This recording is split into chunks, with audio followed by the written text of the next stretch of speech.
සුබ දවසක් ඔයාලා හැමෝටම. ක්‍රීම් බඩිස් channel එකට ඔයාලා සාදරයෙන් පිළිගන්නවා. ඔන්න ඉතින් අදත් මම ඔයාලට අරගෙන ආවා බටර් අයිසින් කොහොමද හරියටම හදන්නේ කියලා. අපි දැන් බලමු අපිට මේකට මොනවද අවශ්‍ය කරන්නේ කියලා. අපිට අවශ්‍ය වෙනවා බටර් ග්‍රෑම් 500ක්, අයිසින් සීනි ග්‍රෑම් 250ක් සහ කිරි මේස හැඳි 2ක්. අපි මේක හදන විදිහ බලමු. අපි මුලින්ම කරන්න ඕනේ අපේ බටර් ටික හොඳට බීට් කරගන්න ඕනේ ක්‍රීම් ගතියට එනකල්.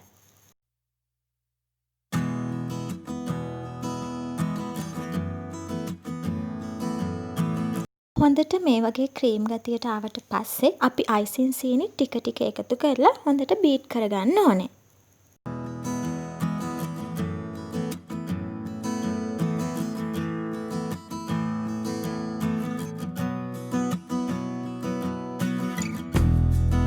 බීට් කරගන්නකොට මෙන්න මේ විදිහට පොඩ්ඩක් ඒක කලවම් කර කර බීට් කරගන්න. එතකොට හොඳට මේක බීට් වෙනවා.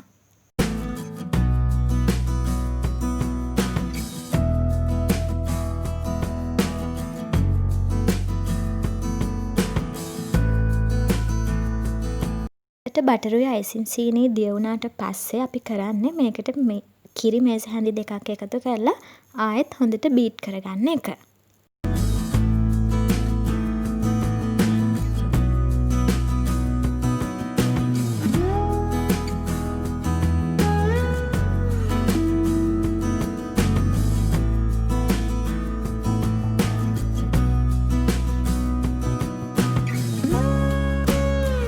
ඉතින් අපි අපේ බටර් අයිසින් එක නම් හදාගෙන ඉවරයි. මේ විදිහට හැදුවම හරිම සොෆ්ට් එකට අයිසින් එක තියෙනවා. ඉතින් ඔයාලත් හදලා බලන්න. ඔයාලා කේක් එක තවත් රසවත් කරගන්න මේ වගේ අයිසින් එකක් හදලා තව කොච්චරනම් රස වැඩි වෙනවද කියලා. එහෙනම් අපි ඉක්මනටම ආයෙත් හමු වෙමු. ක්‍රීම් බඩිස් channel එක subscribe කරලා නැත්නම් subscribe කරන්නත් අමතක කරන්න එපා. එහෙනම් ඉක්මනටම නැවත හමු වෙනකල් ඔයාලා මේක try කරලා බලන්න.